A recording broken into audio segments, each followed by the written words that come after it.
అలా పరలోకం వెళ్ళిపోతుంది. కానీ నేను ఆడికి వెళ్ళాడు, తండ్రి సాధ్యమైతే ఈ గిన్నెను నా యొద్ద నుండి తొలగించును, సాధ్యమైతే ఈ గిన్నెని నా యొద్ద నుండి తొలగించాడు.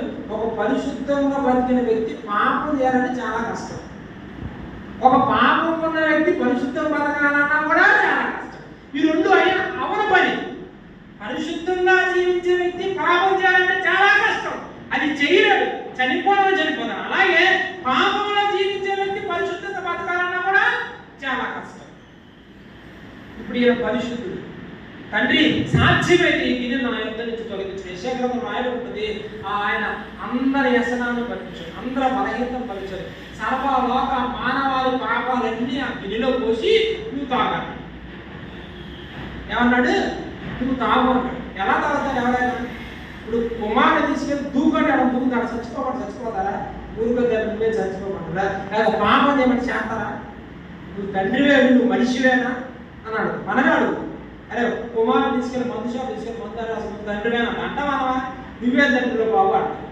కానీ ఈయన ఏమన్నాడు? తండ్రి సాధ్యమైతే ఈ గిన్నెను నా యొద్ద నుండి తొలగించుము, ఆయనను నా చిత్తము కాదు నీ చిత్తము.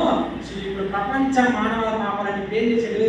ఈ శిలువ మరణములో ఆయన చేసిందంటే, నేను దప్పికొంచున్నాను అనగా చేదు ద్రాక్షారసము ఆయనకి తగిలించి, ఇసోపు తగిలించి ఆయన త్రాగనిచ్చాను. ఆయన రుచి చూసి ఏం చేశాడు? త్రాగలేకపోయాడు. ఇప్పుడు ఏమైంది? యేసు ప్రభువు వారి శరీరము పాపముతో నింపబడింది. నీ పాపము నా పాపము అన్నింటి శిక్ష చేశాడు దేవుడు యేసు ప్రభువు మీద వేస్తే, ఆయన ద్రాక్షారసం తాగి రుచి చూసి త్రాగల రుచి చూచాడు, కానీ తాగలేదు. రుచి చూడగానే ఏమైంది? చేదు నాకు ఆహారం. నేను ఆకలి పడి దగ్గరికి వేస్తాను ఏం చేశాడు? చేదు నాకు ఆహారం పెట్టి ఏం చేశాడు? ద్రాక్ష చూసాడు. పరిశుద్ధుని దేవుడే